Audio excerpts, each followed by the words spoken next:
ओम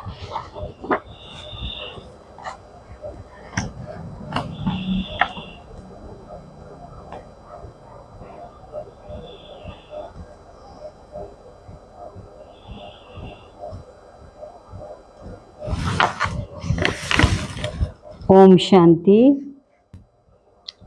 date है 29/4/2025। सारे मीठे बच्चे, ये तुम्हारा बहुत अमूल्य जन्म है। इसी जन्म में तुम्हें मनुष्य से देवता बनने के लिए पावन बनने का पुरुषार्थ करना है। इसी जन्म में तुम्हें मनुष्य से देवता बनने के लिए पावन बनने का पुरुषार्थ करना है। प्रश्न, ईश्वरीय संतान कहलाने वाले बच्चों की मुख्य धारणा क्या होगी? ईश्वरीय संतान कहलाने वाले बच्चों की मुख्य धारणा क्या होगी? बाबा ने कहा वे आपस में बहुत बहुत क्षीरखंड होकर रहेंगे, कभी लून पानी नहीं होंगे। जो देह अभिमानी मनुष्य हैं वे उल्टा सुल्टा बोलते, लड़ते झगड़ते हैं।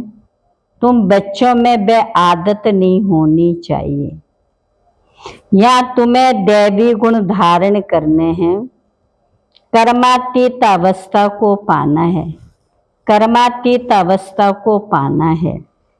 ओम शांति। पहले पहले बाप बच्चों को कहते देही अभिमानी भव, अपने को आत्मा समझो। गीता आदि में भल क्या भी है, परंतु वह सभी है भक्ति मार्ग के शास्त्र। बाप है ज्ञान का सागर। तुम बच्चों को ज्ञान सुनाता है। कौन सा ज्ञान सुनाते हैं? सृष्टि के अथवा ड्रामा के आदि मध्य अंत की नॉलेज सुनाते हैं। ये है पढ़ाई, हिस्ट्री ज्योग्राफी। भक्ति मार्ग में कोई हिस्ट्री ज्योग्राफी नहीं पढ़ते, नाम भी नहीं लेंगे। साधु संत आदि बैठ शास्त्र पढ़ते। ये बाप तो कोई शास्त्र पढ़कर नहीं सुनाते। तुमको इस पढ़ाई से मनुष्य से देवता बनाते हैं। तुम आते ही हो मनुष्य से देवता बनने हैं। वे भी मनुष्य, ये भी मनुष्य, परंतु ये बाप को बुलाते हैं कि हे पतित पावन आओ। ये तो जानते देवताएं पावन हैं, बाकी तो सभी अपवित्र मनुष्य हैं। वह देवताओं को नमन करते, उनको पावन, अपने को पतित समझते हैं। परंतु देवता पावन कैसे बने, किसने बनाया, ये कोई मनुष्य मात्र नहीं जानते। तो बाप समझाते अपने को आत्मा समझ, बाप को याद करना, इसमें ही मेहनत है। देह अभिमान नहीं होना चाहिए। आत्मा अविनाशी, संस्कार भी आत्मा में रहते हैं। आत्मा अच्छे व बुरे संस्कार ले जाती है।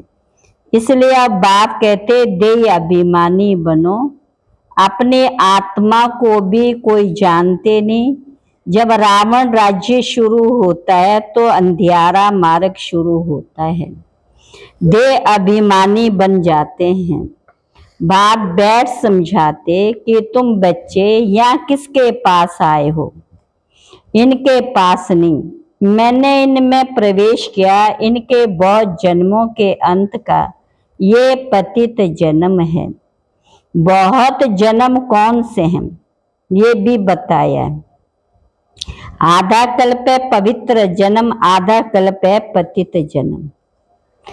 तो ये भी पतित हो गया। ब्रह्मा अपने को देवता व ईश्वर नहीं कहता। मनुष्य समझते प्रजापिता ब्रह्मा देवता था, तब कहते ब्रह्मा देवता नमा।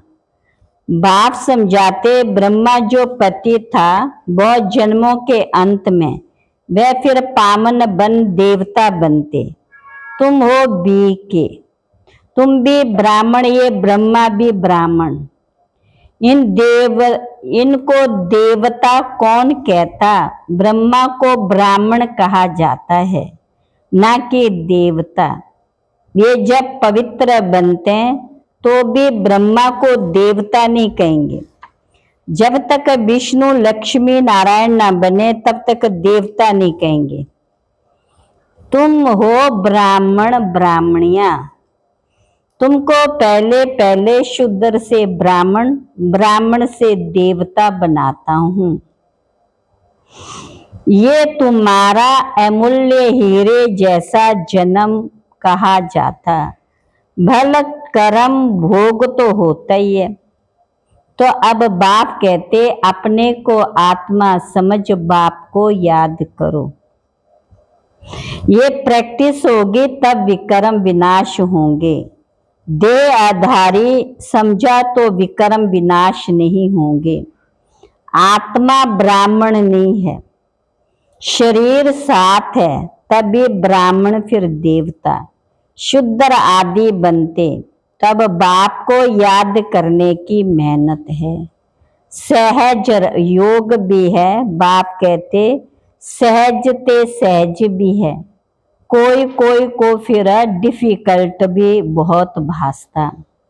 घड़ी घड़ी दे अभिमान में आकर बाप को भूल जाते। टाइम तो लगता है ना, दे अभिमानी बनने में। ऐसे हो नहीं सकता कि अभी तुम एक रस हो जाओ और बाप की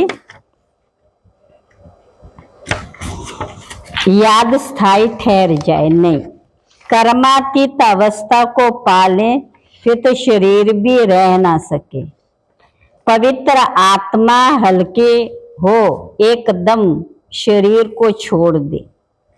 पवित्र आत्मा के साथ अपवित्र शरीर रह ना सके। ऐसे नहीं कि ये दादा कोई पार पहुंच गया। ये भी कहते हैं याद की बड़ी मेहनत है। देह अभिमान में आने से उल्टा सुल्टा बोलना, लड़ना झगड़ना आदि चलता है। हम सब आत्मा भाई भाई हैं। फिर आत्मा को कुछ नहीं होगा। देह अभिमान से ये रौला हुआ है। अब तुम बच्चों को देह अभिमानी बनना है। जैसे देवता क्षीर खंड हैं, ऐसे तुम्हें भी आपस में बहुत क्षीर खंड होकर के रहना है। तुम्हें कभी लून पानी नहीं होना। जो देह अभिमान मनुष्य हैं वह उल्टा सुल्टा बोलते, लड़ते झगड़ते हैं। तुम बच्चों में वह आदत नहीं हो सकती। यहाँ तो तुमको देवता बनने के लिए दैवी गुण धारण करने हैं। कर्मातीत अवस्था को पाना है। जानते हो ये शरीर, ये पुरानी दुनिया अब तमो प्रधान है। पुरानी चीज से, पुराने संबंध से नफरत करनी पड़ती है। देह अभिमान की बातों को छोड़ अपने को आत्मा समझ बाप को याद करना, तो पाप विनाश होंगे। बहुत बच्चे याद में फेल होते हैं। ज्ञान समझाने में बड़े तीखे जाते हैं, परंतु याद की मेहनत बहुत बड़ी है, बड़ा हिम्मतान है। आधा कल्प के पुराने भक्त ही समझ सकते हैं। भक्ति में जो पीछे आए हैं वह इतना समझ नहीं सकेंगे। बाप इस शरीर में आकर कहते मैं हर 5000 वर्ष के बाद आता हूँ। मेरा ड्रामा में पार्ट, और मैं एक ही बार आता हूँ। ये वही संगम युग है, लड़ाई भी सामने खड़ी। ये ड्रामा है ही 5000 वर्ष का। तो कलयुग की आयु अभी 40,000 वर्ष हो तो पता नहीं क्या हो जाए।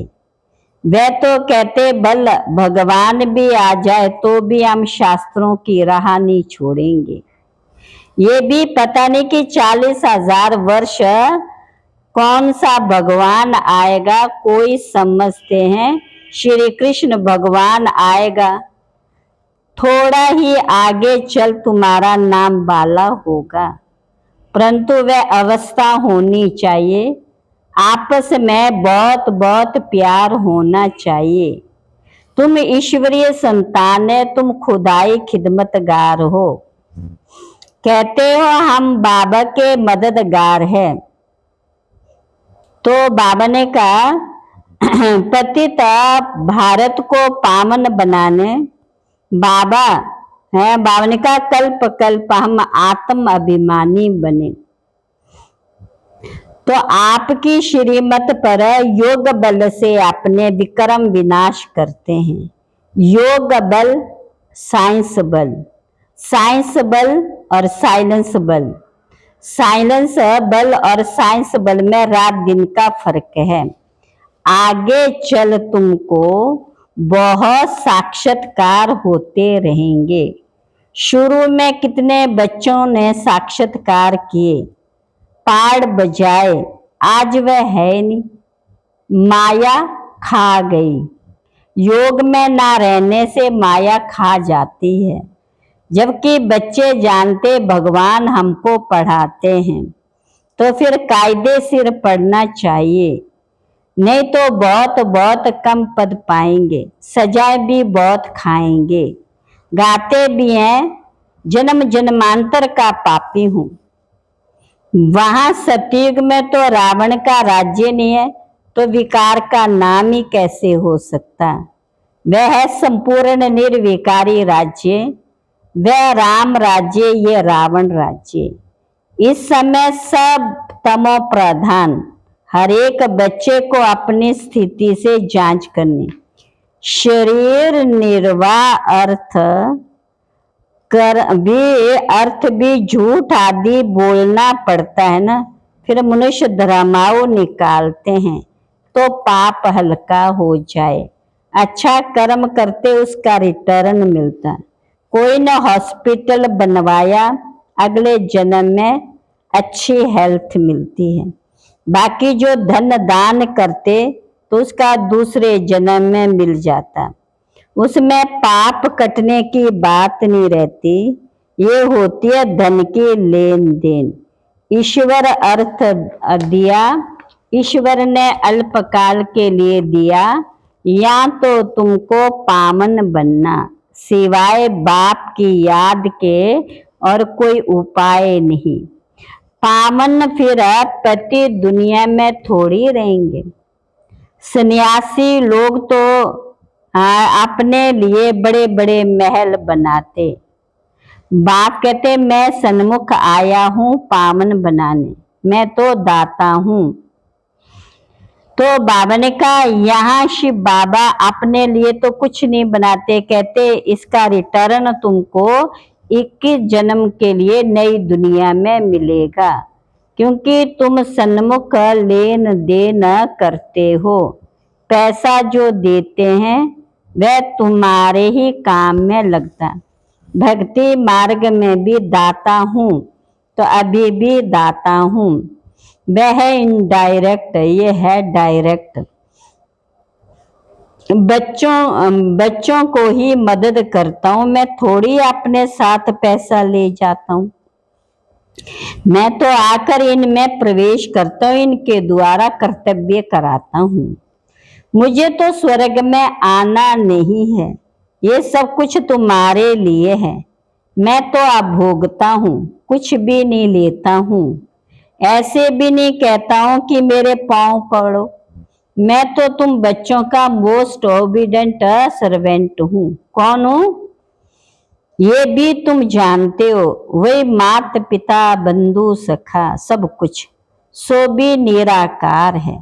तुम कोई गुरु को वह तमे माता पिताश्च नहीं कहेंगे, गुरु को गुरु, टीचर को टीचर कहेंगे, इनको मात पिता कहेंगे। बाप कहते मैं कल्प कल्प एक ही बार आता हूँ। तुम 12 मास बाद जयंती मनाते, परंतु शिव बाबा कब आया, क्या किया, ये किसी को भी पता नहीं। ब्रह्मा विष्णु शंकर के भी ऑक्यूपेशन का पता ही नहीं है, क्योंकि ऊपर में शिव का चित्र उड़ा दिया है। नहीं तो शिव बाबा कर्ण करावन हार है, ब्रह्मा द्वारा कराते हैं। ये भी तुम बच्चे जानते हो। कैसे आकर प्रवेश कर और करके दिखाते हैं। कोया खुद कहते तुम भी ऐसे करो। एक तो अच्छी रीति पढ़ो, बाप को याद करो, दैवी गुण धारण करो। जैसे इनकी आत्मा कहती है, ये भी कहते हैं मैं बाबा को याद करता हूँ। तो चाल चलन खान पान आदि सब बदलना है, विकारों को छोड़ना है, सुधरना तो है ना। जैसे जैसे सुधरेंगे फिर शरीर छोड़ेंगे तो ऊंच कुल में जन्म लेंगे। नंबरवार हैं, कुल के भी होते हैं। यहाँ भी बहुत अच्छे अच्छे कुल होते हैं, 4-5 भाई सब आपस में इकट्ठे रहते हैं, कोई झगड़ा आदि नहीं होता। अभी तुम बच्चे जानते हम अमरलोक में जाते जहाँ काल नहीं खाता है। बाप उन पुरुषार्थी बच्चों की बहुत बहुत महिमा करते जो याद की यात्रा में तीखी दौड़ी लगाने वाले। मुख्य याद की बात, इससे पुराने हिसाब किताब चुकतू होते हैं। कोई कोई बच्चे बाबा को लिखते, बाबा हम इतने घंटा रोज याद करता हूँ। तो बाबा भी समझते ये बहुत पुरुषार्थी है, पुरुषार्थ तो करना है ना। इसलिए बाप कहते आपस में कभी लड़ना झगड़ना नहीं चाहिए। ये तो जानवरों का काम है लड़ना झगड़ना, ये है देह अभिमान। बाप का नाम बदनाम कर देंगे। बाप के लिए कहा जाता सतगुरु का निंदक ठौर न पाए। साधु ने फिर अपने लिए कह दिया, तो माताएं उनसे बहुत डरती है, कोई शराप ना दे। अभी तुम जानते हम उनसे देवता बन जाते। सच्ची सच्ची अमर कथा सुन रहे हैं। कहते हैं हम इस पाठशाला में आते हैं श्री लक्ष्मी नारायण का पद पाने लिए, और कहाँ ऐसे कहते नहीं। अभी हम जाते अपने घर, इसमें याद का पुरुषार्थ है मुख्य। आधा कल्प याद नहीं किया, अब एक ही जन्म में याद करना, ये है मेहनत। याद करना है, दैवी गुण धारण करना। कोई पाप कर्म बन किया तो 100 गुना दंड पड़ जाएगा। पुरुषार्थ करना, अपनी उन्नति करना, आत्मय शरीर द्वारा पढ़कर बैरिस्टर व सर्जन आदि बनती। ये लक्ष्मी नारायण पद तो बहुत ऊंचा है। आगे चल तुमको साक्षात्कार बहुत होंगे। तुम हो सर्वोत्तम ब्राह्मण कुलभूषण, सदर्शन चक्रधारी। कल पहले भी ये ज्ञान तुमको सुनाया था, फिर तुमको सुनाते, तुम सुनकर ऊंच पद पाते हो।